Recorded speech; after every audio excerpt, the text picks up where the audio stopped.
இந்த ஸ்ட்ரோக்குக்கான முக்கிய காரணமே கல்லீரலில் தேங்கக்கூடிய கொழுப்புகள் தான்.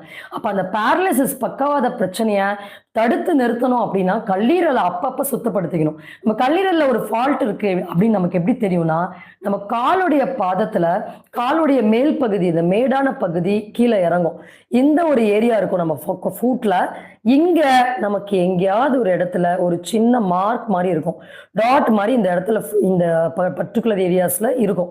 ஸோ அந்த மாரி எங்கேயாவது டாட் இருந்ததுன்னா, கண்டிப்பா நமக்கு ஃபேட்டி லிவர் இருக்கு. ஸோ லிவர்ல ஏதோ சம் ப்ராப்ளம்ஸ் இருக்குன்னு அர்த்தம். ஸோ அந்த மாரி இருக்கும்போதே நம்ம இந்த கிளென்சிங் குடுத்துட்டோம்னா, ஃபியூச்சர்ல நமக்கு இந்த வரக்கூடிய இந்த மாரி ஸ்ட்ரோக் ப்ராப்ளம்ஸ், பேரலிசிஸ் ப்ராப்ளம் இதெல்லாம் மூளை சம்பந்தப்பட்ட மெமரி லாஸ் ப்ராப்ளம் இதெல்லாம் நம்மளால கண்டிப்பா தடுத்து நிறுத்த முடியும். நம்ம உடல்ல இதயம் வந்து ரொம்ப முக்கியம் நம்ம எல்லாத்துக்கும் தெரியும். அதுபோல ரொம்ப ரொம்ப முக்கியம் நம்ம கல்லீரல். ஏன்னா உடம்புல இருக்கக்கூடிய நெறைய கெமிக்கல்ஸ, டாக்ஸின்ஸ எல்லாத்தையும் பியூரிஃபை பண்றதும் சரி, அந்த